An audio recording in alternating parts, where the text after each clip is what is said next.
Chers élèves de première et de terminale, à l'occasion des conseils de classe qui se sont tenus récemment, vous m'avez fait part des nombreuses difficultés que vous avez rencontrées dans le courant de ce premier trimestre. Ces difficultés sont les suivantes: une surcharge de travail importante liée à de très nombreuses évaluations mal réparties dans la semaine, des devoirs du samedi trop nombreux, trop répétitifs, avec l'impression que les semaines n'en finissent pas, que vous n'avez pas de temps pour respirer. Et puis, trop de cours en visioconférence. Il y a des jours où, effectivement, vous avez 8 heures de cours d'affilée et on sait à quel point il est difficile de rester concentré autant de temps devant un écran. Tous ces éléments ont entraîné chez vous un sentiment de grande fatigue, du stress, de l'inquiétude légitime, de l'angoisse parfois, et puis une énorme pression exercée sur vous dans un contexte un peu incertain puisqu'il y a la crise sanitaire et il y a aussi des incertitudes sur votre orientation, sur les modalités de passation des épreuves du bac. Tout cela, nous le comprenons. Et à l'occasion de ces conseils de classe, vous nous avez formulé 4 demandes qui ont été relayées par vos enseignants, relayées aussi par les parents. La première de ces demandes était d'alléger les devoirs du samedi, trop nombreux. Eh bien, sur cette demande, vous avez un grand oui de ma part et de la part des enseignants. Juste, le calendrier donc, va être allégé à la rentrée prochaine, il vous sera communiqué demain. Juste quelques éléments de contexte. Ces devoirs du samedi ont été mis en place pour 3 raisons. La première était de pouvoir vous proposer des évaluations en situation d'examen. La deuxième raison était de pouvoir faire des évaluations sans amputer le temps de présentiel, rare dans votre emploi du temps. Et la troisième raison était de pouvoir avoir des notes fiables qui garantissent l'équité de traitement des élèves. Quand nous avons fait appel aux enseignants en début d'année, sachez que, ils nous ont fait remonter des besoins tellement importants qu'il n'y aurait pas eu assez de semaines dans l'année pour faire tous les devoirs du samedi. Donc nous avons été obligés déjà dans un premier temps de sélectionner et d'affiner. Nous sommes revenus vers les enseignants la semaine dernière pour leur demander quels étaient les besoins en évaluation et le nouveau programme prendra en compte ces besoins-là. Donc je le répète, moins de samedis mobilisés et surtout un meilleur équilibre, une meilleure alternance entre un samedi où vous viendrez faire des évaluations, un autre où vous n'aurez pas d'évaluation. La deuxième demande portait sur les visioconférences trop nombreuses. Il y a 2 leviers pour diminuer les visioconférences. La première, c'est de passer en présentiel et c'est ce que vous demandez, que des heures de visio, notamment dans l'enseignement de spécialité, passe en présentiel. Là, la réponse est non. Je ne peux pas répondre favorablement à cela. Pourquoi? Parce que augmenter votre présence nous conduirait à dépasser le ratio autorisé d'élèves chaque jour dans l'établissement. Vous savez, on a 42% d'élèves maximum à accueillir chaque jour et nous sommes au maximum dans l'organisation actuelle.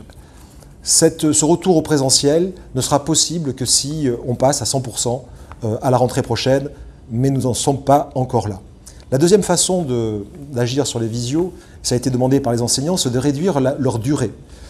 Là aussi, je ne peux pas décider que les visios dureront 40 minutes.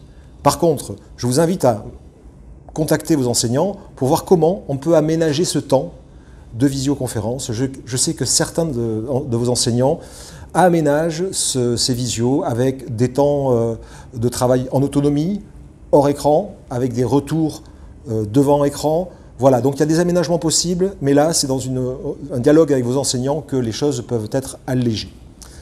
Enfin, la troisième demande concernait la suppression du travail en autonomie dans vos emplois du temps. Bien là non plus, je ne peux pas répondre favorablement à cette demande. Pourquoi? Parce que ces heures sont des heures d'enseignement que l'on vous doit.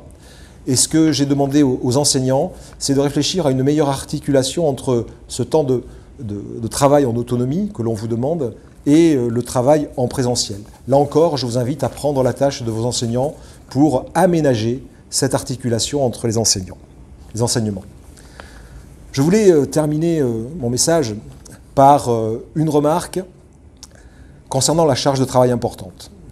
Vous savez, cette charge de travail importante, elle est inhérente aux années où l'on prépare des examens.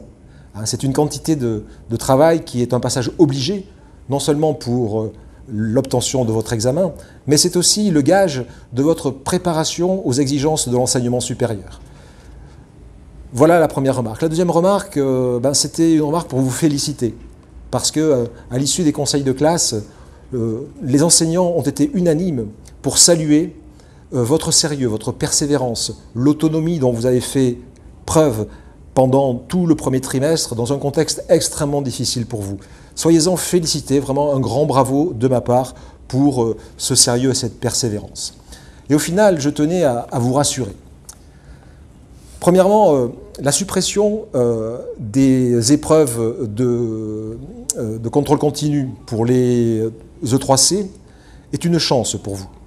Parce que votre diplôme, vous l'obtiendrez avec la moyenne des notes obtenues sur l'année au premier et au deuxième trimestre. Donc vous avez la chance, si un jour vous ratez une évaluation, de pouvoir la compenser par une évaluation réussie. Ce que vous n'auriez pas pu faire avec une épreuve ponctuelle de contrôle continu. La deuxième chance que vous avez et qui peut vous rassurer aussi, c'est que dans ce contexte contraint, eh bien, vous avez la chance d'avoir des cours en petits groupes. En petits groupes. Et donc, ça vous permet d'avoir un accompagnement vraiment plus personnalisé, qui répond plus à vos besoins. Donc, utilisez au maximum la chance que vous avez, qui est rare, d'être dans ces conditions d'apprentissage. Et puis, vous pouvez compter aussi sur la qualité de vos enseignants, sur leur écoute, sur leur disponibilité. Je sais qu'ils donnent le meilleur de vous-même, d'eux-mêmes plutôt, pour vous préparer aux épreuves du bac, mais aussi aux exigences de l'enseignement supérieur. Voilà ce que je tenais à vous dire en cette fin d'année. Je vous souhaite d'excellentes vacances, très méritées. Je vous souhaite aussi de très belles fêtes de fin d'année. Bon courage à tous, prenez soin de vous.